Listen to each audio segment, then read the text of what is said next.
ஒவ்வொரு மாதமும் 3 மில்லியனுக்கும் அதிகமான பார்வையாளர்களை சென்று சேரும் எங்களது 3 சேனலிலும் உங்கள் நிறுவனத்தை விளம்பரப்படுத்த வேண்டுமா? கீழே உள்ள எண்ணை தொடர்பு கொள்ளுங்கள்.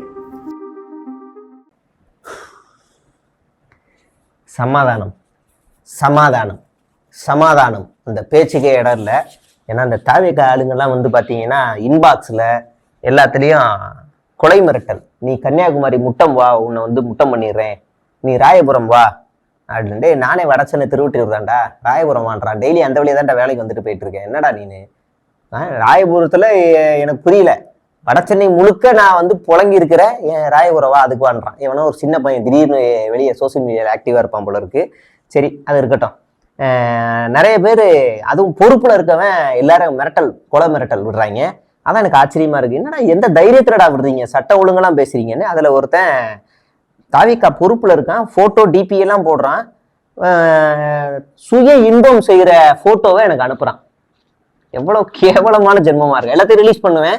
அண்ணனுக்கு ஏன் ஓட்டு போடணும்னு ஒரு பிரத்யேக பிபிடி ரெடி பண்ணிக்கிட்டு இருக்கோம், அதுல ரிலீஸ் பண்ணுவோம் அப்படிங்கிறதான். வழக்கம் போல நம்ம இன்னைக்கு பார்க்க போற சுவாரஸ்யமான தகவல்கள் என்ன அப்படின்னா, நம்ம அத்தை தான். அத்தை பெரிய ஒரு இங்கிலீஷ்ல ஒரு பெரிய ஸ்டோரி ஒன்று போட்டிருந்தாங்க. அதை நான் உங்களுக்காக தமிழ்ல கன்வெர்ட் பண்ணியிருக்கேன். வழக்கம் போல அதுல ஒன்றும் பெருசாலாம் இல்லை. நான் உங்களுக்கு ஒரு விளக்கம் கொடுக்குறேன், நான் எந்த கட்சியிலையும் இல்லை, நான் எந்த கட்சியிலையும் இல்லை, நான் எந்த கட்சியிலையும் இல்லை அப்படின்னு ஒரு பேரா. அடுத்த பேராவே நான் தாவேகாவில தான் இருந்தேன், தாவேகால தான் இருக்கேன் அப்படின்னு. என்ன நீ வளர்ற அப்படின்ற மாதிரி இருந்துச்சு. சரி, என்னடா அது அப்படின்ட்டு அடுத்தடுத்த பேராவை பார்த்தா எனக்கு விஜய் மேல ஒரு ஈர்ப்பு இருந்துச்சு. அவர் ஒரு ரசிகையா இருந்தேன். அப்ப ஜானா ராய்சாமி என்னை கண்டுபிடிச்சாரு, அப்புறம் டிவியில பேச சொன்னாரு, அப்புறம் என்ன டார்கெட் பண்ணாரு, என்ன அனுப்புனாரு. இப்ப நான் என் ஐடி கார்டை கொடுக்க போறேன், நான் கட்சியில இல்ல, இனிமே நான் மக்களுக்கான குரலா கொடுக்க போறேன் அப்படின்னு வளன்னு நாசமா போனது மாதிரி எழுதி தொலைஞ்சிருக்கு. என்னதான் பண்றாங்க இந்த அத்தை அப்படின்னு சொல்லி நாம விசாரிக்க ஆரம்பிச்சோம். ஏற்கனவே இதை நான் சொல்லியிருப்பேன் ஒரு தகவல். அத்தை வேற யாரும் கிடையாது, ஏற்கனவே இந்த ட்விட்டர்ல ஒரு அக்கா இயங்குவாங்க, இந்திரா அப்படின்னு. முழு பேரை நீங்களே கண்டுபிடிச்சிருங்க. அந்த ஐடி அதிமுக ஐடின்னு வச்சுக்கோங்களேன். நான் இந்திரா அக்காவுக்கும் இவங்களுக்கும் என்னன்னா, அதிமுகவில் கூட்டம் நடந்துச்சு அப்படின்னா வாசல்ல உட்காந்து நோட்ஸ் எழுதுறது, யாரு வராங்க போறாங்கன்னு நோட்ஸ் எழுதுற வேலை தான் இவங்களுக்கு. இப்ப அங்க இருந்துட்டு 2 பேருக்கு சண்டை. அப்ப அங்க இருக்கும்போது அவங்க ஜெயாநிலை தான் இருந்தாங்க, இரும்பு பெண்மணி அப்படின்னு அம்மாவுக்கு ஃபயர் விட்ட காலம் அது. அப்புறம் அங்கிருந்து நம்ம சிடிஆர் அண்ணனுடைய இவர் பினாமியா இருக்கலாம், லாபியா இருக்கலாம். அப்ப அங்கிருந்து என்ன பண்றாங்கன்னா பாஜகவுக்கு மாறுறாங்க, ஒரு சங்கியாக உருவெடுக்கிறாங்க. சங்கியா இருந்துட்டு அப்பயும் திமுக எதிர்ப்பு தான். கடைசி வரைக்கும் திமுக எதிர்ப்பு மட்டும்தான், விஷத்தை மட்டும்தான் அந்த அக்கா கக்கி இருக்கு, வேற எதுவுமே செஞ்சது கிடையாது. அப்புறம் பாஜகவுல இருந்து மீண்டும் அதிமுகவுக்குள்ள காலடி எடுத்து வைக்கிறாங்க. அதிமுகவுக்குள்ள ஏன் வந்தாங்கன்னா சிடிஆர் அதிமுக பண்ணிட்டாரு. அதனால அப்புறம் சிடிஆர் தாவேகாவுக்கு போக போறாரு அப்படின்னு சொன்ன உடனே அக்கா அதுக்கு முன்னாடி நான் இனிமே வேலையை பார்க்க ஆரம்பிச்சிடுறேன், நான் பாத்துக்கிறேன் அப்படின்ட்டு இவங்களும் உள்ள போயிட்டாங்க. சரி, உன் 4-5 கட்சியை மாறி வந்திருக்கேன், ஒரு இடது சிந்தனையா இருக்கும், ஒரு முற்போக்குவாதியா இருக்கும் அப்படி இப்படின்னு நம்பி ஜானு நீ மேடையில போய் பேசுமா, அதுல போய் பேசுமா, இதுல போய் பேசுமா அப்படின்னு இவரு அனுப்பிச்சு விட்டுருக்காரு. இந்த விர்ச்சுவல் வாரியர்ஸ்னு ஒண்ணு அறிமுகப்படுத்தினாப்புல இல்ல நம்ம தளபதி. அப்ப அந்த கூட்டத்துல எல்லாம் நம்ம அக்கா உள்ள மேடையில நின்று பேசினாங்க. ஒரு நாளைக்கு நம்ம 5 வீடியோ ஷேர் பண்ணணும், லைக் பண்ணணும் அப்படின்னு பேசும்போது புசியானதை அப்படின்னு ரசிச்சு பார்த்துட்டு இருந்தாரு. அந்த கண்டென்ட்டை சொல்றேன். அப்படியெல்லாம் இருந்தப்பதான் பிரச்சனை ஸ்டார்ட் ஆகுது. இப்படியே ஒதுக்கி தள்ளிட்டாங்க.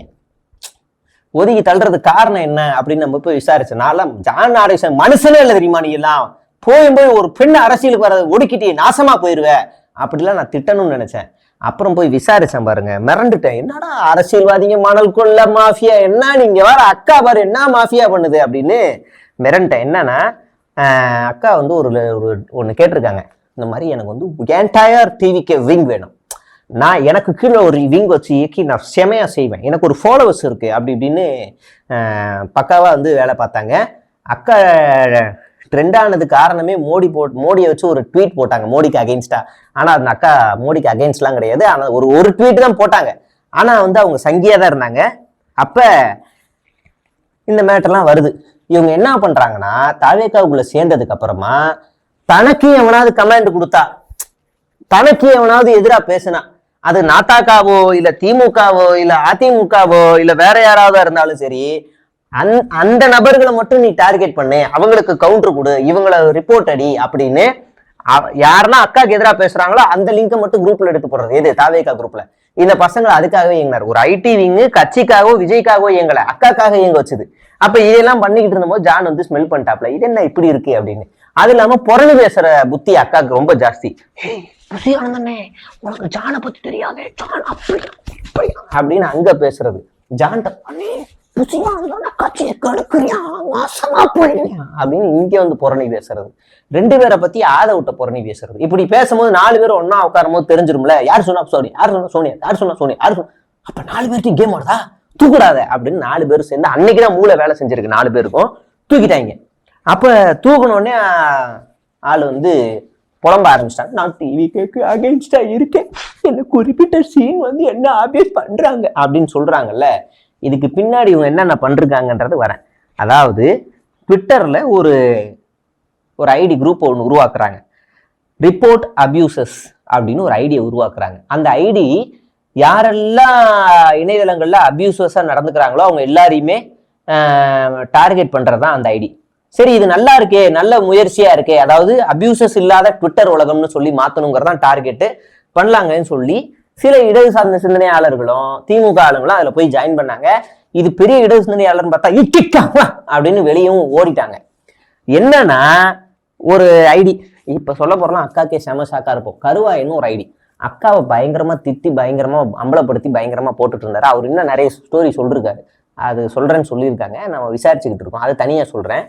அப்ப அவரை வந்து நீங்க டார்கெட் பண்ணுங்க, அவரை சும்மா விடாதீங்க, அவரை பண்ணுங்கன்னு இந்த குரூப்ல இருக்க இன்னொரு பொண்ணை வச்சு ஏவுறாங்க. ஐயா நான்லாம் பண்ண முடியும், என்ன இது வால்டனா போய் ஏதோ என்ன அபியூஸ் பண்ண சொல்றீங்க, ஸ்டிங் ஆப்ரேஷன் பண்ண சொல்றீங்கன்னா அவங்க ஒதுக்கிட்டாங்க. அப்ப இந்த மாதிரி பண்றது. 2வது ஒரு டெக் டீம் வச்சுக்கிறது. அந்த டெக் டீம்ல வந்து ரூட்னு ஒரு ஐடி இருக்கு, செந்தில்நாதன் ஒரு ஐடி இருக்கு. இந்த 2 ஐடி தான் எல்லாத்தையும் வந்து ரிப்போர்ட் அடிக்கிறது, பிளாக் அடிக்கிறது, மேபி இந்த சேனல்லையும் எல்லாத்தையும் பண்ண வைக்கிறது. அந்த 2 பேர் வச்சு வேலை கூட பார்க்கணும்னு நினைக்கிறேன். பண்ணிட்டோம். நமக்கும் இப்போ சைபர் கிரைம்ல ஆள் இருக்கு, நமக்கு எங்கேருந்து என்ன பண்றாங்க நமக்கும் உதவி செய்யறதுக்கு சில நண்பர்களும் இருக்கிறாங்க. நம்ம லீகலாக தான் போவோம், இல்லீகலாக இந்த அக்கா மாதிரி போக மாட்டோம். பண்ணட்டும் அப்படிங்கிறது தான் இந்த 2 பேரை வச்சு பண்ண வைக்கிறது. இப்போ ஒன்றும் இல்லை, இந்த ட்விட்டர்ல பிற்போக்கு சிந்தனையில இருக்கிற நிறைய பேர் இருப்பாங்க. ஆனா அவன் வந்து முற்போக்கு சிந்தனையும் இருக்கும், பிற்போக்கு சிந்தனை கலந்துருக்கும். அப்ப அவன் வந்து அரசியல் தெளிவில்லாதவன், 2மே கலந்துருக்கக்கூடிய நபரா இருக்கும். அப்ப அவன்லாம் என்ன செய்வான்னா, கோவம் வந்துச்சுன்னா அசிங்கமா திட்டுறது, ஏதாவது பண்ணிடுவான். இந்த மாதிரி பண்ணக்கூடிய ஒரு சாதாரண ஐடிக்கள் இருக்குல்ல, நம்ம வேலை என்னன்னா அவங்களையும் மாத்துறது தான். ஆனா இந்த சாதாரண ஐடிக்கள் இருக்குல்ல, இப்ப இந்த மாதிரி ஐடிக்கள்லாம் வந்து அக்கா வந்து டீஸ் பண்ணிட்டாங்க அப்படின்னா, அவன் ஐடியை மார்க் பண்ணி அவன் எங்க லாகின் பண்ணியிருக்கான், எந்த ஆஃபீஸ்ல ஒர்க் பண்றான்னு அந்த ஐடியை போட்டு ஹேக் பண்றது. அது எப்படி ஹேக் பண்றதுன்னா, இந்த ரோட்டு செந்தில்நாதன் வச்சு ஒரு லிங்க் அனுப்புறது. அந்த லிங்க்கை வந்து அவங்களை ஓப்பன் பண்ண வைக்கிறது. ஓப்பன் ஆனோடனே ஃபோனை ஹேக் பண்ணி எல்லாம் பண்ணிடுறது. பண்ணதுக்கு அப்புறமா அந்த நபருடைய அலுவலகத்துக்கு ஹெச்ஆருக்கு ஒரு மெயில் அனுப்புறது. யாரு? நம்ம சோனியா அனுப்பி, இவங்க பாருங்க இது மாதிரி பாலியல் அபியூஸ் பண்றாரு, இப்படியான ஆளை தான் கட்சியில் வச்சிருக்கீங்க, இப்படியான ஆளை தான் வேலைக்கு வச்சிருக்கீங்க அப்படின்னு அங்கே அனுப்பினோடனே அவனை வேலையை விட்டு தூக்க வைக்கிறது. இந்த வேலையை ரொட்டீனா செஞ்சுக்கிட்டே இருந்திருக்காங்க. இதுல முக்கியமானது ஒன்று என்னன்னா, ஹெச்ஆருக்கு அனுப்புறது, அப்புறம் வக்கீல் நோட்டீஸ் எல்லாம் அனுப்புறது. நமக்கு வந்து காயத்ரின்னு சொல்லிட்டு ஒரு தோழர் இருக்கிறாங்க, அவங்க திமுக அபிமானியா இருக்காங்க. அந்த தோழர் வந்து இவங்களுக்கு வந்து கவுண்டர் அடிக்கடி கொடுத்துக்கிட்டே இருக்கும். வக்கீல் நோட்டீஸ் 10 லட்சம் எனக்கு கொடு, மான நஷ்டம் ஒரு வக்கீல் நோட்டீஸ் சோனியா அருண்குமார் அனுப்புறாங்க. அவங்க என்ன பண்ணிட்டாங்கன்னா, உனக்கு நான் எங்க அவதூறா பேசினேன், எப்ப நீ பேசின, நீ பேசின நான் கவுண்டர் கொடுத்துருக்கேன், எங்க காட்டுன்னு சொல்லி அவங்களும் பல ஆதாரங்களை திரட்டி திரும்ப 20 லட்சம் நீ தான் கொடுக்கணும்னு அனுப்பிச்சு விட்டோன்னே அக்கா அப்சண்ட் ஓடிடுச்சு, திரும்ப வரவே இல்லை. இப்படியான சில்லற வேலையெல்லாம் அக்கா வந்து பார்த்துக்கிட்டே இருக்கிறதா அக்காவோட வேலை. அடுத்ததா இவங்க என்ன செய்யறாங்க அப்படின்னா, பல ஃபேக் ஐடிக்களை இந்த சோனியா அருண்குமார் கையில வச்சிருக்காங்க. இந்த இடது சிந்தனையில இயங்கக்கூடிய சோசியலிசம், பெரியாரிசம், அம்பேத்கரிசம் பேசக்கூடிய ஐடிக்கள் ரொம்ப தெளிவா உஷாரா இருங்க. சோனியா அருண்குமார் மட்டும் குறைஞ்சபட்சம் 200 ஃபேக் ஐடி வச்சிருக்க வாய்ப்பு இருக்கு. அந்த ஐடி எல்லாமே கிட்டத்தட்ட 3 வருஷம் 4 வருஷம் அப்படியே பெரியாரிசம் பேசும், அம்பேத்கரிசம் பேசும், அப்படியே அது ஒரு ஐடியாவே மெயின்டைன் பண்ணோம். நம்மளும் என்ன பண்ணுவோம்னா, பரவாயில்ல ஒற்றை கருத்து இருக்க சிந்தனை கொண்டதா இருக்காங்க அப்படின்னு நாமளும் பேச ஆரம்பிப்போம். உடனே அதையே நம்ம வந்து கட்சி தகவல்களை பத்தி சில விஷயங்கள் பேசுவோம்ல, நம்ம ஒற்றை கருத்து இருக்கிறதுல பேசுவோம்ல. நேற்று கூட்டத்துல சண்டை ஆயிடுச்சான், நேற்று கூட்டத்துல அப்படி ஆயிடுச்சான், பஞ்சாயத்து ஆயிடுச்சு, நாங்க இந்த மாதிரி ஒரு திட்டம் வச்சிருக்கோம், கட்சி திட்டம் வச்சிருக்கோம் அப்படிங்கிறதெல்லாம் லீக் பண்ண விடுறதுக்கான வேலையெல்லாம் இந்த ஐடியா வச்சு மேலே பண்றது எல்லா வேலையும் இவங்க பண்றாங்க. இவங்களே இன்னும் 2-3 ஐடிக்களை நபர்களை வேலைக்கு வச்சுக்கிட்டு அவங்களையும் வச்சு பண்ண வைக்கிறாங்க. அண்ணா நகர்ல ஒரு ஸ்பாவும் வச்சு நடத்துறதா ஒரு தகவல். அது என்னன்னு உண்மை தெரியல. அடுத்ததா இப்ப டூரிஸ்ட் ஏஜென்சி மாதிரி இன்னொரு வேலையும் ஸ்டார்ட் பண்ணியிருக்காங்க. நல்ல வருமானம் வருது. இப்ப அரசியல் சார்ந்த வருமானம் வரலங்கிறதுக்காக இப்ப இந்த மாதிரி ஒரு நாடகத்தை நடத்திக்கிட்டும் வேலையை காமிச்சுக்கிட்டும் இருக்கிறாங்க. சாரி, இன்னைக்கு அத்தையோட விஷயங்கள்லாம் பேசி முடிச்சாச்சு இல்லையா? அடுத்ததா நாம வரப்போறது என்ன அப்படின்னா, வேலூர் மாவட்டத்தில் இருக்க வேல்முருகன்ற ஒரு சொந்த கட்சி நபர் கொஞ்ச நாளைக்கு முன்னாடி புசி ஆனந்த் அவர் வாங்கின காருக்கு புதுசா தாவேகா கொடியெல்லாம் கட்டினார். இந்த வீடியோ இருக்கு, பாத்துக்கோங்க. அவருக்கு உள்ள கட்சி கோஷ்டி பூசல் ஆக ஆரம்பிச்ச உடனே நீ பெரிய நான் கீழே இருக்கு, அவன் யாரா அவன் தளபதி தேப் அப்படின்னு வார்த்தைய பேசியிருக்காரு. See that video? அந்த தளபதி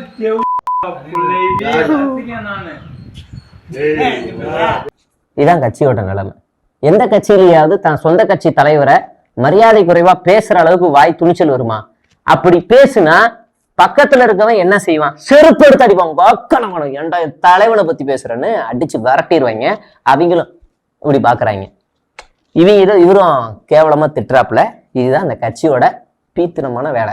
உடனே இவங்க வராங்க, நீ இந்த சிபிஐல ஒருத்தரை தூக்கிட்டாங்க மதுர் சத்யாவை, நீ அதை பத்தி பேசுனியா?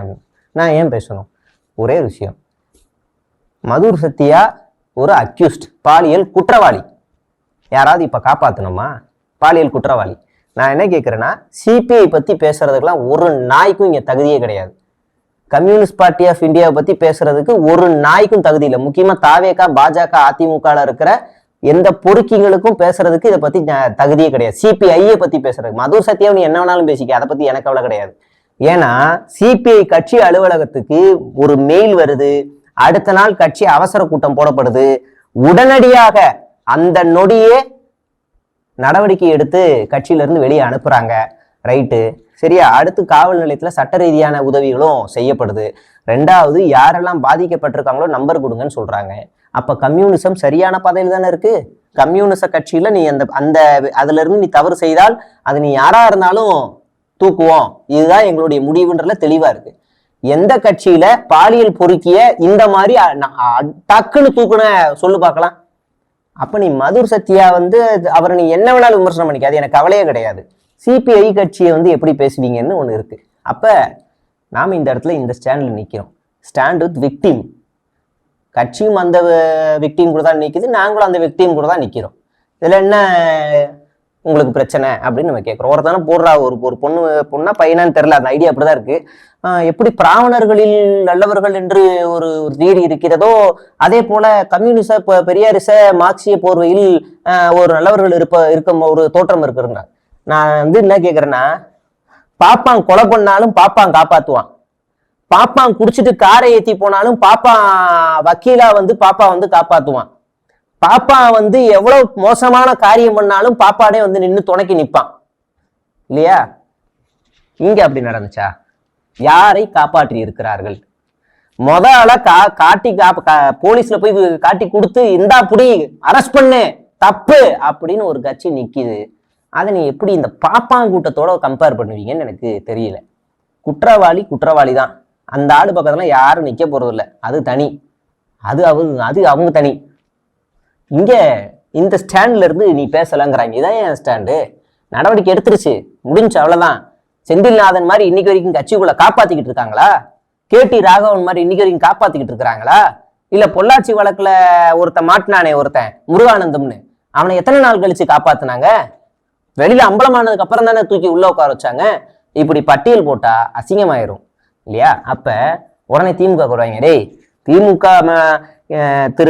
திருமதி அவங்க கனிமொழி அவர்கள் மேடையில பேசும்போது பெண் காவலருக்கு பிரச்சனை வரும்போது அதுக்கு முதல் கண்டன குரலை எழுப்புனது கனிமொழி அவர்கள் தான். தவறு யார் செஞ்சாலும் தவறு தான்.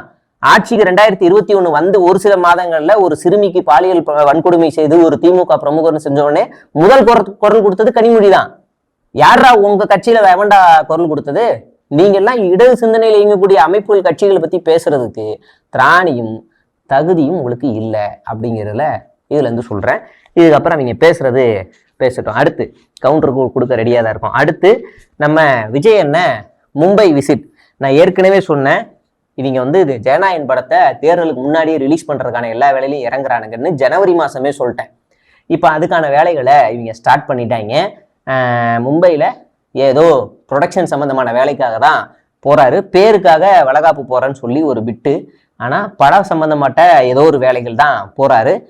இந்த படத்தை ஒரு பிரச்சார கருவியாக பயன்படுத்துகிறதா இவங்களோட பிளானுன்னு நான் ஏற்கனவே சொல்லிட்டேன். அதுக்கான வேலைகள் தான். தேர்தல் ஆணைய அதிகாரி வந்து அவங்க சொல்கிறாங்க, படம் ரிலீஸ் பண்ணுறது வந்து நல்ல கேள்வி, மேலே இருக்கவங்க தான் முடிவு பண்ணுவாங்க அப்படின்னு சொன்னாங்க. எனக்கு ஆச்சரியமாக இருந்துச்சு. அது எப்படி? எனக்கு ஒன்றுமே புரியலை. அங்கங்கே விட்டா ஒரு வேட்பாளரோ ஒரு கட்சியோட தலைவரோட பேரே இருந்தாலும் பேப்பர் போட்டு மறைக்கிறீங்க. தேர்தலில் ஒரு படமே ரிலீஸ் ஆகுது, அதுவும் அவர் ஒரு கட்சியோட தலைவர். எப்படி இது அனுமதி கொடுப்பாங்கன்னு தெரியல. கொடுத்தாங்கன்னா நம்ம கடுமையாக அதை எதிர்க்க வேண்டி இருக்கும் அப்படிங்கிறது தான் இந்த இடத்துல சொல்ல வேண்டியிருக்கு. அப்புறம் ரகசிய டீலிங்கும் போட்டிருக்காங்க. எனக்கு தெரியாதுப்பா விஜய், நீங்கள் வந்து எப்படியாவது ஒரு 5 சீட்டுலேருந்து 10 சீட்டு ஜெயிச்சிருங்க, அது போதும். நல்ல ஸ்ட்ராங்கான ஆளுங்களை நல்ல இடமா பார்த்து நிப்பாட்டி ஒரு 10 சீட்டு ஜெயிச்சு கொடுத்துருங்க. ஆஃப்டர் தேர்தல் தொங்கு சபையை உருவாக்கணும், அப்போ நீங்கள் வந்து எங்களுக்கு சப்போர்ட் பண்ணணும் அப்படின்னு ஒரு டீலிங் வந்து பேச்சும் போகிறதா தகவல் வந்திருக்கு. உங்களுக்கு தேவைப்பட்டா நாத்தாக்காவையும் நாங்கள் உங்களுக்காக கூட அனுப்புகிறோம், அவங்களுக்கு நம்பி போய் நான் அனுப்பி விடுறேன் அப்படின்ற டீலிங்கும் பேசப்பட்டிருக்கு அப்படின்னு நமக்கு கூடுதலான ஒரு தகவல். இறுதியாக பாஜக கை இறக்கிய 2 துரும்பிடிச்ச சீட்டுகள் வந்து புளியந்தோப்பா இது தென்னந்தோப்பும் மாம்பழம், பழைய மாம்பழமா புது மாம்பழமான்னு தெரியல, எந்த மாம்பழம் தெரியல, இந்த 2 பேரை இறக்கியிருக்காங்க. இவங்க என்ன கணக்கு போடுறாங்கன்னு தெரியல. திமுக காரங்க யாராவது போய் சசிகலா ஓட்டு போடுவாங்களா? திமுக காரங்க யாராவது இல்லை விசிகாவோ இல்லை கம்யூனிஸ்ட் ஆளுங்களோ போய் யாராவது ராமதாஸுக்கு ஓட்டு போடுவாங்களா? எப்படி என்ன லாஜிக்ல இறக்குறாங்கன்னு தெரியல. எடப்பாடி பழனிசாமி மேல கோவத்துல இருக்கிறவங்க என்ன செய்வாங்க அப்படின்னா, அம்மா நீ வந்துட்டியாமா, உனக்குதாமா காத்துக்கிட்டு இருந்த எடப்பாடி போ, அந்தாமா தென்னை மரத்துல ஒரு சுத்து அப்படின்னு ஒரு குத்திட்டு போயிடுவாங்க. ஐயா இவ்வளவு கஷ்டம் வந்து நீ தேர்தல்ல தைரியமா நிக்கிறிய, நீதாயா ஆண்டத்தாதி பரம்பரத்தாதியா, உனக்கு தாயா ஒரு குத்துன்னு அவருக்கு ஒரு குத்துவாங்க, ராமதாஸுக்கு துரோகம் பண்ணுவாங்க. அப்ப அவங்க கட்சிக்கு அவங்களே சூனியம் வச்சுக்கிறதுக்கான வேலையை தான் இப்போ வந்து பண்ணியிருக்காங்க அப்படின்னு தெரிய வருது. கூடுதலான தகவல் வந்து உங்களுக்கு திங்கக்கிழமை சொல்றேன். நாளைக்கு விடுமுறை என்பதால் வீடியோ வர்றதுக்கு வாய்ப்பு இருக்கான்னு தெரியல. நல்ல முயற்சி செய்து வீடியோ போடுகிறேன். நன்றி, வணக்கம்.